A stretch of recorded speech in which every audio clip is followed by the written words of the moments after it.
नमस्कार Rgda.in channel को आपको स्वागत। भड़ा न देबारु चारि दुकान सेल गोटारे विज्ञापित अंचल परिषद अधीन सहर में अनेक दुकान व्यवसायी को मासिक भत्ता सूत्र में दि जाउछि।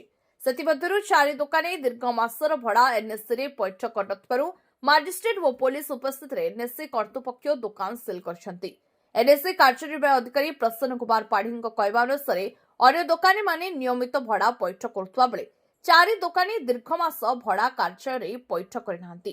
भड़ा पैठ निमंते कार्यालय पक्षरु बारंबार सेमानंकु चिठी कराଯାଉଥିଲେ ମଧ୍ୟ ସେମାନେ भत्ता ଦେଇନାହାନ୍ତି।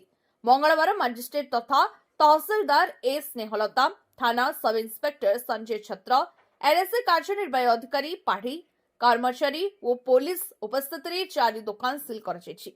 अन्यपक्षे अल्प अल्प करी बकेया भड़ा पैठ करदेबाकू एवं आमकू दुकान खोलिबाकू अनुमति दिया जाऊ बोली व्यवसायी माने अनुरोध करछन्ति।